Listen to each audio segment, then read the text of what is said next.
Today is Wednesday, October 22nd, 2025. My name is Nicole Halligan. I am married to Jim Halligan, who is Dana's father. So technically, I'm Dana's stepmother. And forgive me for looking away because I'm reading from my thoughts that are all typed out on paper. I am here as a character witness for Dana Halligan. I have known Anthony Miranda for as long as Dana has been dating him. I met Dana in 2013 when she was probably 23 years old. One of the first times we met, she handed me a puppy and he fit right into the palm of my hand. That turned out to be her dog, Rado. She still has that dog. Recently, Rado needed surgery for an ear hematoma. She was the one who took Rado to the emergency vet and, of course, was there for him a day when he was done. It was only her that was with him. Rado's going to be 12 this year. She has another dog named Ducati. She has had Ducati since he was a puppy. She had Ducati even before Rado. Ducati's also had multiple surgeries. I believe most of them air hematomas. I guess this is a thing in dogs. But she has brought Ducati to every single one of his surgeries. And she's always been there to bring him home from all of those surgeries. And then there's Marshall. I believe he was a failed foster because she loved him so much. She just couldn't bear for him to go to another house. He was such a good doggy, and she had him until he died. She got Marshall long before she moved to Arizona. She was still living in Illinois when she had him. She does still have Jinx. I think she's had him for 14 years, for a very, very long time. And then there's Spurs, also a cat. Dana used to work at a horse stable so that she can be around the horses. And in fact, at that time, I believe that she owned a horse. So she moved her horse from one stable to another, and she took Spurs with her so that he would not get eaten by the coyotes. She didn't know how the cat would react, but of course she took him home. She only actually started riding horses again after so many years due to Anthony not allowing her to do anything like that. And now Mazikeen and Vinny. Both of these dogs are loved very much. As of recent, Vinny is on medication. I don't know what for, but he's on medication, and apparently he needs it at nighttime. Sometime within the last 2 weeks. I am not exactly sure about the date.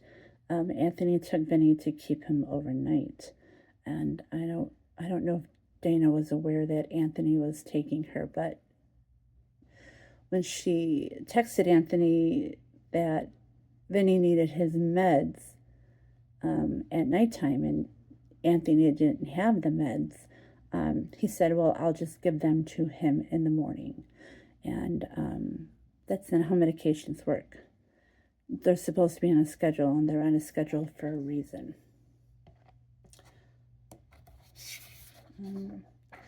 For multiple years now, Dana has organized something called Mutts for Minis. It's a benefit for a Halo animal rescue. They rally for donations for the rescue. It's pretty much a fundraiser. And she does this out of the kindness of her heart, and so that all these other animals, don't go without. So my question is, she's accused, my statement right now is that she's accused of abusing her animals, but if Dana was abusive to her babies, how could she have kept them so long? How is it that they run to her when she gets home from wherever she's been, whether it be 2 minutes or 2 hours? How is it that she has not been attacked by any of her babies? She's never had to go to a hospital because she's ever been bitten by one of her dogs. How is it that she's had the same cats and dogs for teens of years?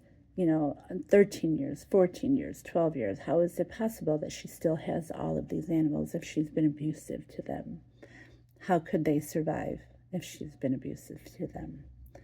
And there's cameras all over Dana and Anthony's house. He made sure of that.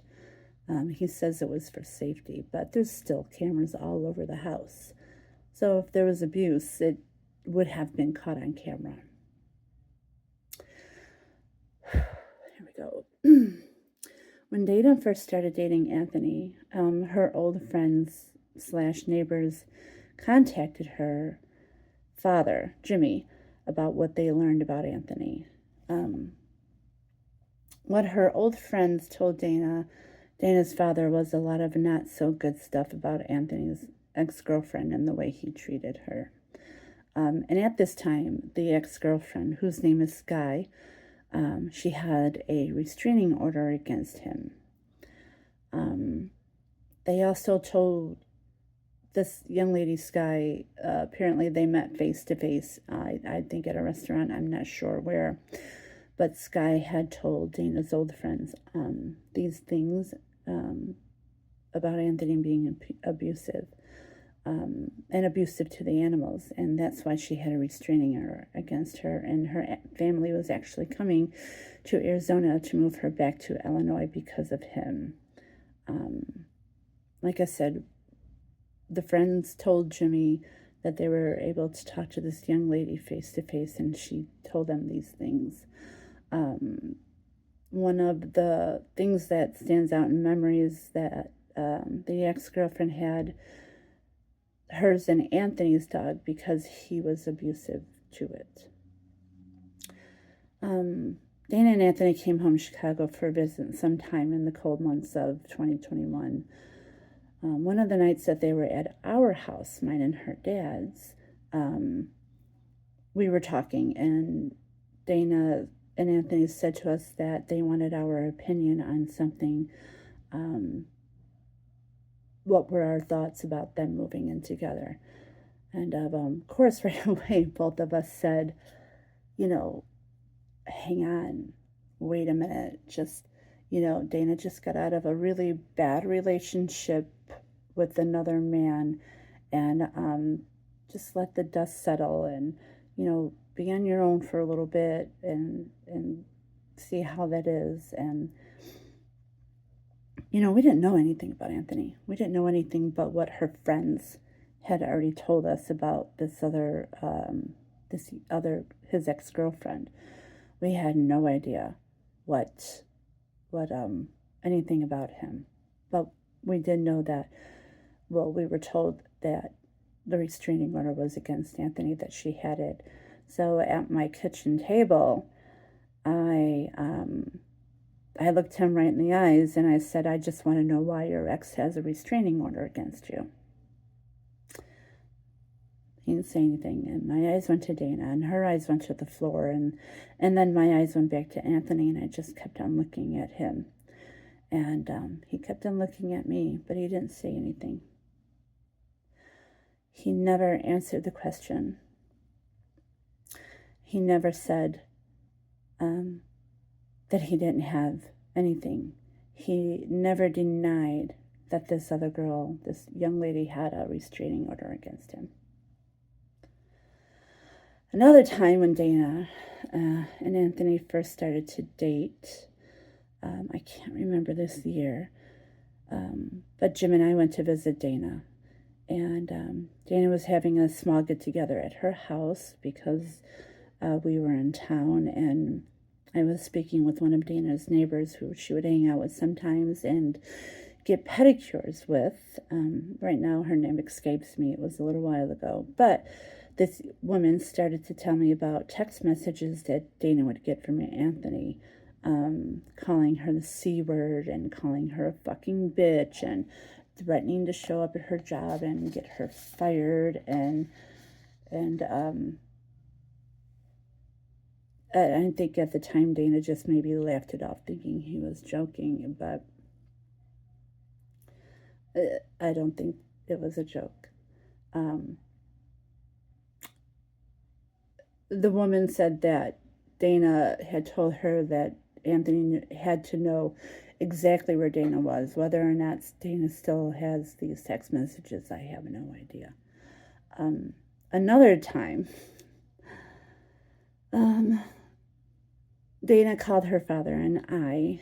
This was right after the Wild Rose house became fully hers. Dana said to her father and I that Anthony was mad that she wouldn't put his name on the Wild Rose house. She was crying and saying that he said that she didn't trust him to put the name on the house, and threatening to break up with her if she did not. This poor girl, she had just paid thousands of dollars to have that house become fully hers, and now he was threatening her with it. I think this was like 2022 or 2021. He forced her to put his name on the deed of that house when he had absolutely no right to it. No right whatsoever. Dana's father gave her the down payment for that house. It should have always been only hers. Anthony did nothing but live at that house. For a very short time, he lived at that house. So sure, he helped her pay the bills, but that didn't give him a right for his name to be on that deed. Anthony knew exactly what happened to Dana and with that house, and everything she had to give up for it to become hers, fully hers, only to threaten her to put his name on it. I just couldn't believe it. He knew exactly what she went through. And she went through so much for that house. And she had to pay so much money for it. But he just couldn't let that happen. He couldn't let that be hers only. And at that time, they were only boyfriend and girlfriend. And to me, in my mind, it seemed that he did not want her to have anything of her own. When Dana and Anthony were trying to buy the Whitehall house, all the houses begin with W, but when they were trying to buy the Whitehall house in April 2024, they were possibly, going to break up. They were going through a bad spell, and she stated that she was okay with breaking up, but Anthony still wanted her to put the down payment down on the Whitehall house. And only him move into this house. Not her, just him. And she would have to stay at the Wilbur house. And that mortgage was $3,500 a month, and he wanted her to pay that. And not move into the Whitehall house with him. He threatened, here's that word again, threatened her to make her sell the Wild Rose house, her first original house that she fought for so hard to make hers. He threatened her to make her sell that house if she didn't move to Wilbur. In the end, I suppose it worked out because they both moved into the Wilbur house, but he made her sleep in one of the square bedrooms on the floor for, I don't know for how long, a short period of time. Dana wouldn't give me exact. I'm sure she might have been pretty embarrassed about that.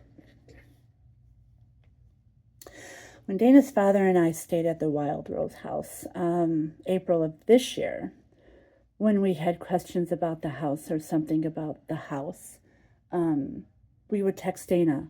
What about turning on the AC? She said, I don't know. You have to check with Anthony.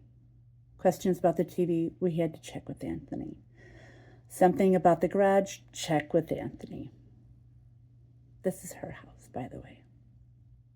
These little things that Dana had no idea about. Did not know how to answer it because Anthony controlled everything.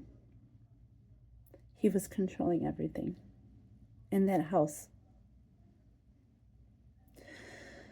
When the one time Dana visited us while we were staying at the house, and she asked how the house looked, and we said, oh, it needs a touch up here, it needs a touch up there, it needs a touch up on the door somewhere. And she said, oh, I don't worry about that. Those doors have been replaced about 9 times because Anthony punches through them.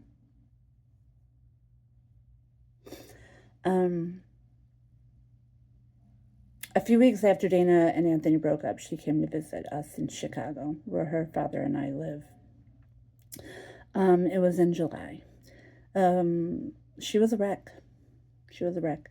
She couldn't stop crying. She just couldn't stop crying. And she was thin, and she looked emaciated because she wasn't eating because of this heartbreak that she was going through and everything about the house. She questioned me what she did wrong, and it's not her fault. The breakup did, however, come out of nowhere because we were just there visiting, and Anthony was he was acting nice. As she was talking to me, Anthony kept on texting Dana, and I mean constantly. Dana said he was tracking her, and it was like, oh, how is he tracking you? And she stated that he would text her and ask her not so nicely where she was. And he knew where she was. And then he told her where she was. At this time, she was at our house at this moment, and he knew she was there. When she was at one of her friend's houses the night before, he somehow tracked her to that area where she was. How? Why? If they're broken up, why is he tracking her? And why is he doing these things? And why is he constantly texting and emailing her and harassing her, and she's not even there? And then just recently, a couple of weeks ago, I suppose, he broke into the house. He broke into the house. He's seen on video. And he very superly petty said, I'm breaking in, or I guess I have to break this. He doesn't care. He's going to destroy it no matter what. Recently, Dana has told me that Anthony has hit her before.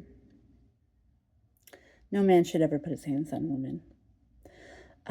I guess they were in an argument, and he took her car keys because she was leaving. She wanted to leave the argument, but he took the keys from her and put them in his front pants pocket.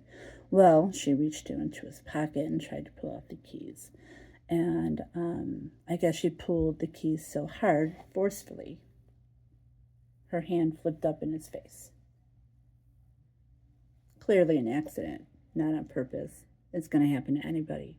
You know, it's like when you let go of the rubber band. You're pulling so hard on the rubber band, then you let it go and it hurts you. Dana stated that Anthony smacked her clear across the room after that. Doesn't matter what you're arguing about, a man should not hit a woman.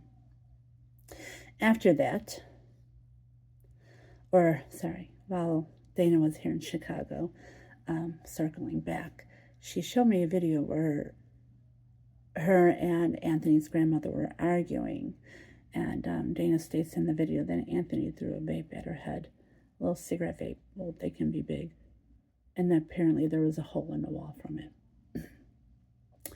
Since the beginning of her relationship, he has completely isolated her. Before she started dating Anthony, Dana would hang out with her friends, with her girlfriends. While they were together, he told her, you can't do that anymore. I want to know exactly where you are at all times. He was very jealous of her friends, I believe. He made her scared to go without him, to go out without him. And if she was out, he would show up where she was. Didn't matter where she was, he would show up. He was tracking her every move. Who knows if it was in her car or on her phone. He was tracking her. He knew exactly where she was. He constantly accused her of meeting other men.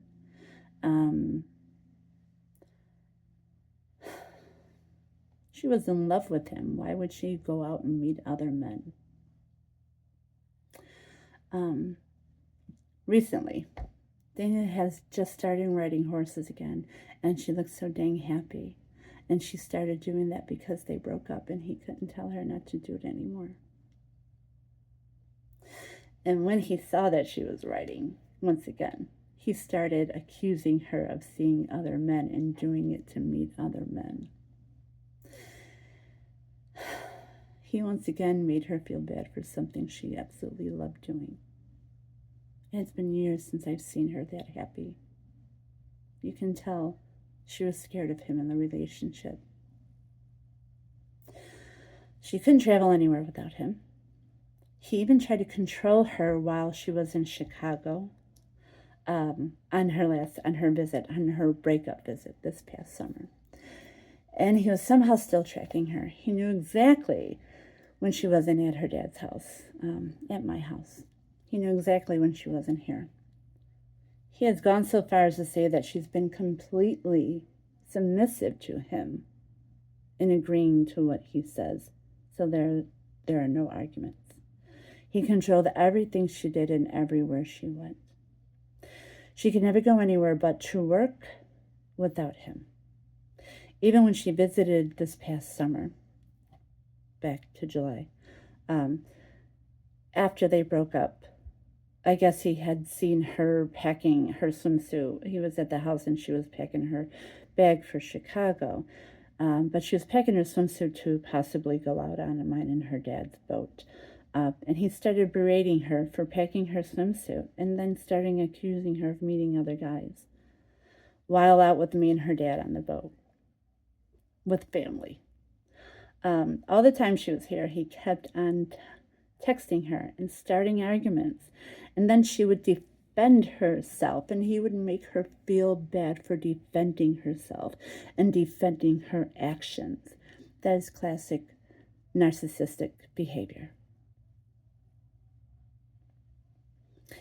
In my mind, he broke up with her. He should be leaving her alone, even though they have to share that house for the time being until it's decided that she should be staying in the house. He's still harassing her after they broke up. They are no longer together. There's no need for him to be harassing her. I'm almost done, I promise. When Dana's father, Jim, visited Arizona after the breakup to see how she was doing, Jim was staying at a friend's house, not at Dana's house. But Anthony was still texting her and upsetting her while she was visiting with her father and asking why she was in the area she was in. He was yet again accusing her of being with other men even though they're broke up. He was still tracking her also. That's how he knew what area she was in. Anthony was still telling her what to do and threatening her. And then, I've never seen Dana afraid of anyone. She's a tough girl. She's very smart.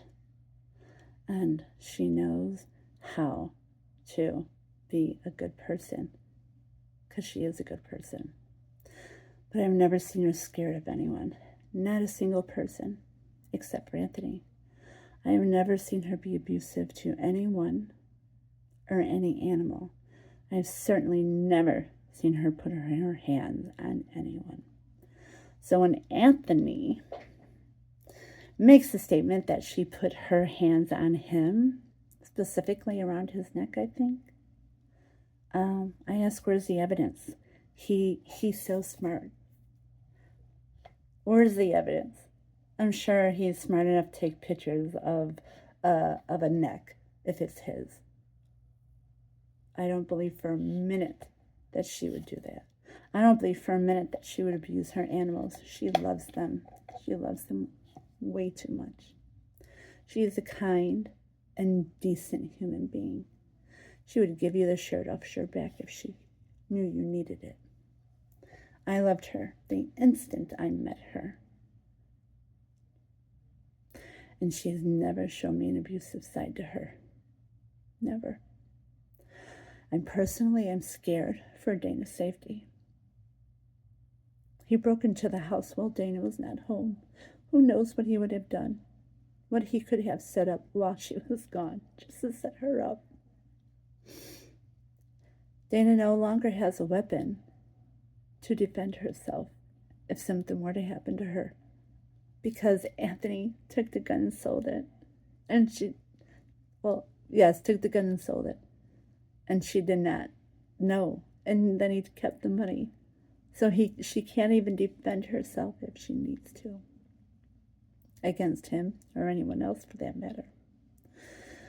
One of the last phone calls that we got from Dana was on October 19th, and she was absolutely frightened.